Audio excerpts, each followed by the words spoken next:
Hello and welcome to the Capitol Report on NTD Television. I'm Steve Lance. How is China influencing the United States using the pandemic and TickTock? We sat down with journalist Natalie Winters, China expert and co-host of War Room. She says the CCP came out as the victor after the pandemic and that the U.S. should hold China accountable. Natalie Winters, thank you so much for joining us. Hi, thank you so much for having me. Natalie, I want to get your thoughts. Recently, obviously, the GOP House Select Committee on China. What are your takeaways from the hearing? I think they need to be a lot tougher, and I think a lot of the dialogue and discourse about the Chinese Communist Party really gets kind of thrown into two different paradigms. One is that China is a competitor, which I would also put even the collaborator mindset in that bucket, because it doesn't really, I think, take into account, right, the second outlook on the Chinese Communist Party, which I agree with, is that the Chinese Communist Party is America's largest existential threat. And I think a lot of the rhetoric that we saw at that hearing, while it's great to actually have a committee that focuses on the Chinese Communist Party, I don't think they threw down hard enough. In my opinion, I think they need to subpoena a lot of the lawyers and lobbyists who have worked on behalf of United Front type groups, right, these foreign influence groups emanating from Beijing, because I think through kind of identifying the American collaborators with the Chinese Communist Party, you can actually work to really identify all the aspects of the United States that the CCP has been so good at infiltrating. So I think we need more action and not just rhetoric. And in terms of the FBI director coming out, essentially validating the lab leak theory, where do you see this all heading?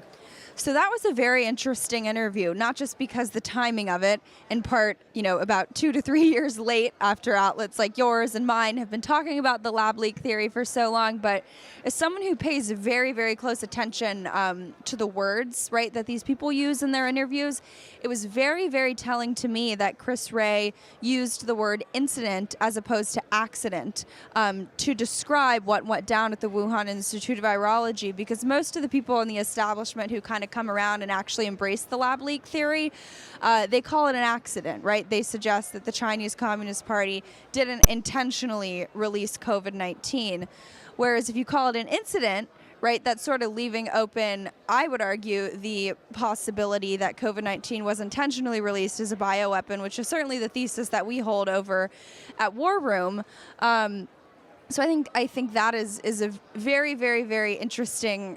I think maybe it's a Freudian slip. I would argue I think it's a loaded term for him to use. But again, on the lab leak, as someone who focuses on Chinese Communist Party infiltration and the way that they really seek to control not just the media, but academia, think tanks, researchers, scientists, this idea that the natural origins theory about COVID, that was ever the mainstream narrative on it, right? And that the lab leak theory were the deranged conspiracy theorists, that has no basis in reality. The only basis that has is based basically on Chinese Communist Party propaganda and a very curated effort to create a class of so-called experts who were either on the payroll of the Chinese Communist Party or had very compromising ties to the Chinese Communist Party. And these are the people who created this manufactured consensus that COVID developed naturally. But like I said, you can't really make any meaningful difference between what a lot of Americans have said in the mainstream media about the origins of COVID and that of Chinese state-run media.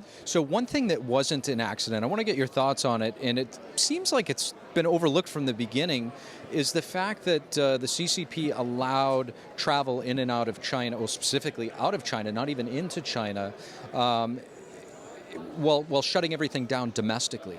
I mean, isn't that enough evidence to know that they knew something wasn't right? And of course, and I think if you really come to terms with the threat that the Chinese Communist Party poses and the various tactics that they use to engage in warfare to basically overtake the United States as the global hegemon.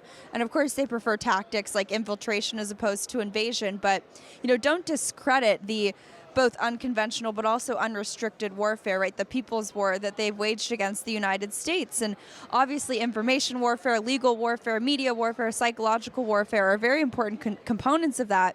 But I think biological warfare is also something that we need to take into consideration. If the Chinese Communist Party feels emboldened enough to fly a spy balloon above our, high sensitivity nuclear missile silos, right? Very kind of information that would be very advantageous for the Chinese Communist Party to have. Who's to say that they wouldn't release, or at least lie about the release of a bioweapon? And like you said, I think if you look at, cui bono, right, who benefited from COVID-19, I would argue that the Chinese Communist Party really came out the biggest victor, because you have an American economy that's been kneecapped. Really, I think the American spirit, the belief in American, I would say, ideals, right? Personal liberty, individual choice, things like vaccine mandates and mask mandates totally eroded that.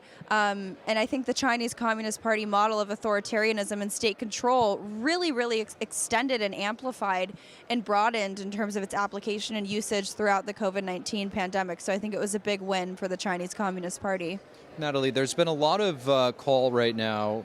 You're seeing a lot of mainstream media outlets in the White House press briefing room asking about holding China accountable.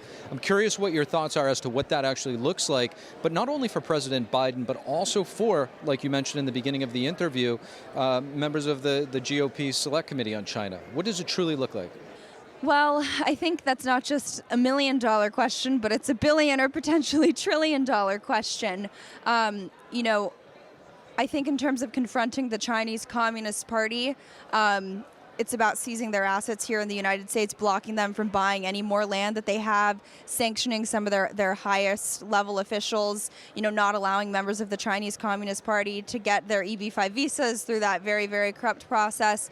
But in terms of the more like day-to-day minutiae ways that it affects your life, and again, as someone who is focused on the United Front and Chinese Communist Party infiltration, I really think by going after their American collaborators, particularly at the lobbying firms and at these law firms, which again, it's not conspiracy theory, you can see it in the Foreign Agent Registration Act filings.